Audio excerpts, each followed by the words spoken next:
नमस्कार दोस्तों, स्वागत है आपका नूतन आयुर्वेद में। आजकल हम लोग अपने रहन सहन और आदतों की वजह से बहुत सारी समस्याओं का सामना करते हैं। पिंपल्स या मुहासे उन समस्याओं में से एक है।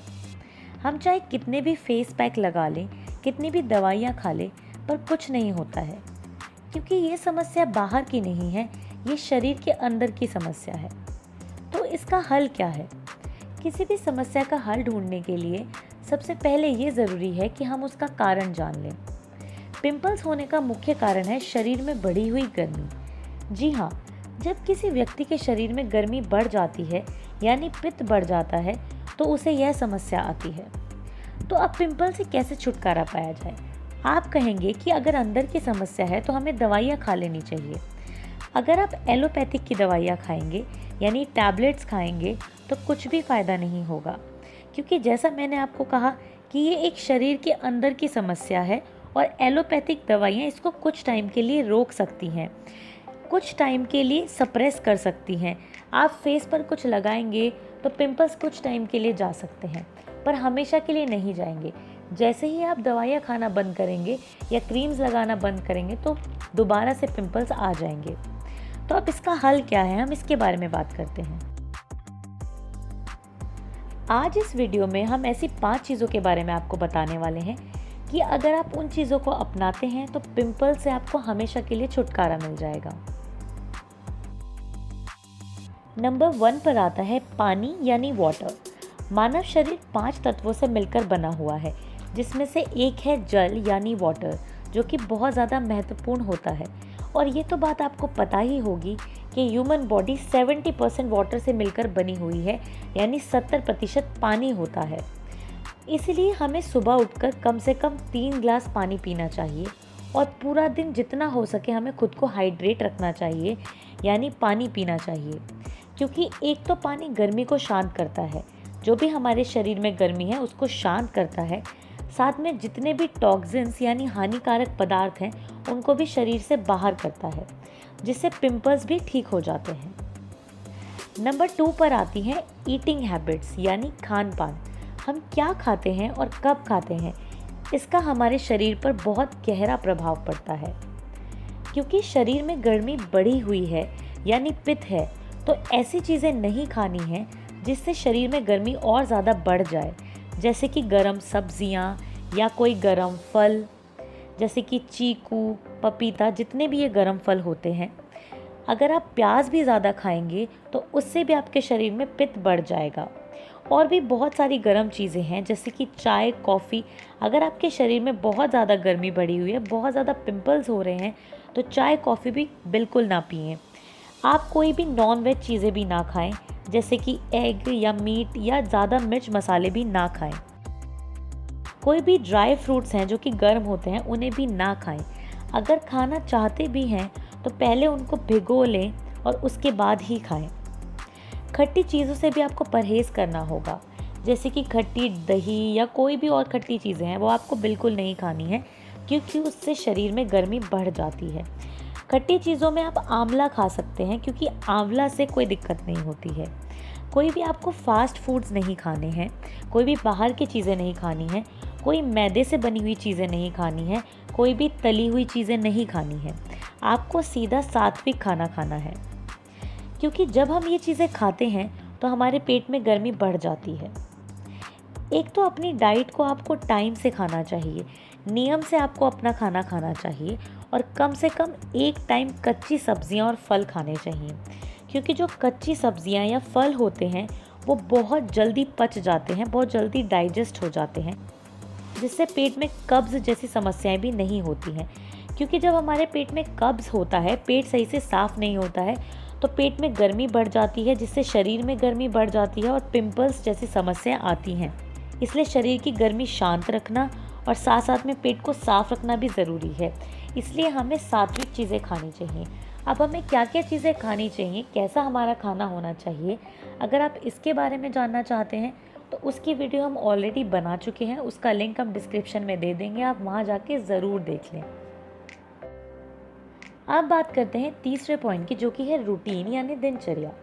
हमारा रूटीन कैसा है, हम किस तरीके से अपनी ज़िंदगी जीते हैं, इसका बहुत प्रभाव पड़ता है।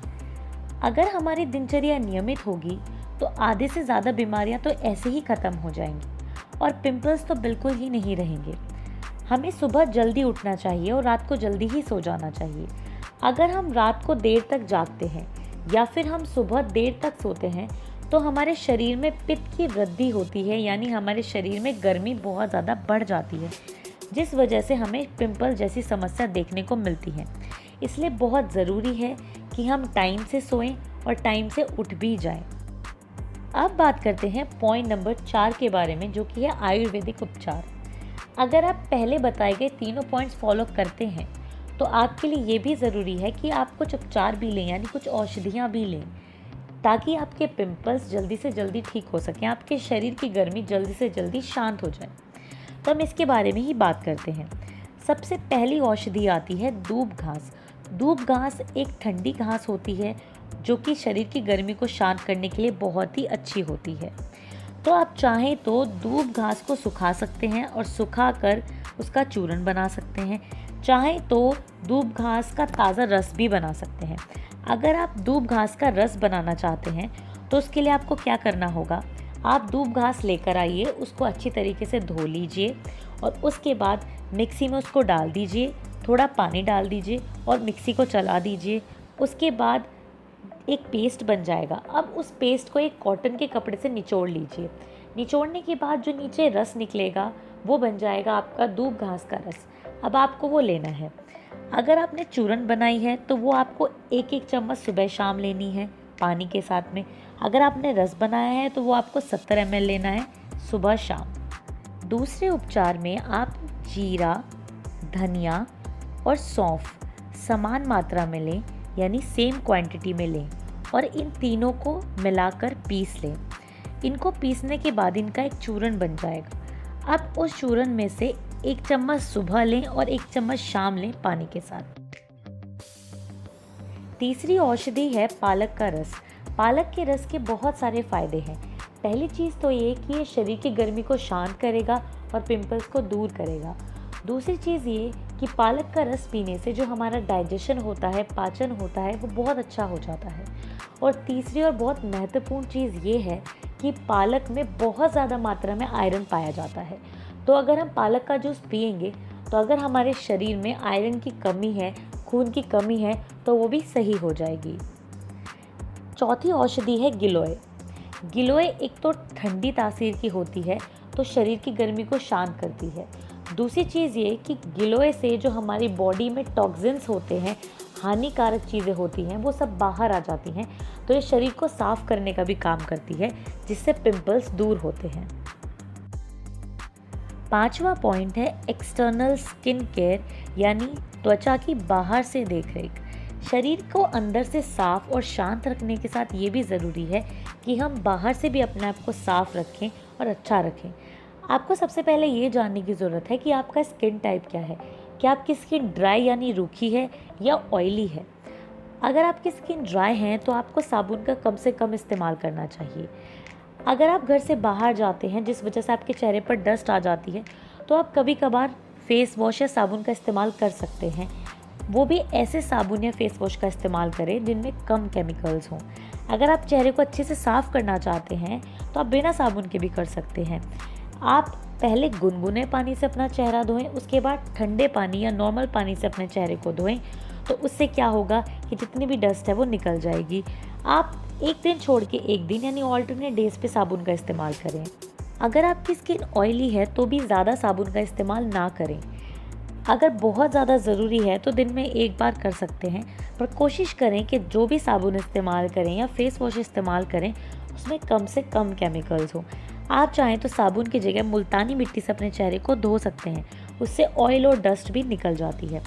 कोई क्रीम ज़्यादा ही इस्तेमाल ना करें, चाहे वो पिंपल्स के लिए कोई क्रीम हो या वैसे कोई क्रीम हो, बिल्कुल इस्तेमाल ना करें, क्योंकि उससे कोई फ़ायदा नहीं होने वाला है। उसकी जगह आपको एलोवेरा जेल इस्तेमाल करना चाहिए, जो कि बहुत सारी कंपनियों का आता है, आप कोई भी ले सकते हैं। अगर आपके घर में एलोवेरा है तो आप उसको भी इस्तेमाल कर सकते हैं। उसके लिए आप थोड़ा सा एलोवेरा काटें और उसके बाद उसे थोड़ी देर के लिए रख दें। फिर उसमें से एक पीला लिक्विड निकलता है जो कि स्किन के लिए अच्छा नहीं होता है, उसको निकल जाने दें। उसके बाद उसको उठाकर धो लें और अपने चेहरे पर लगा लें। इससे आपको बहुत आराम मिलेगा। तो आज के लिए सिर्फ इतना ही। उम्मीद करती हूँ ये वीडियो आपको अच्छी लगी होगी। अगर वीडियो अच्छी लगे तो लाइक ज़रूर करें, अपने दोस्तों के साथ शेयर करें और नूतन आयुर्वेद को सब्सक्राइब करें।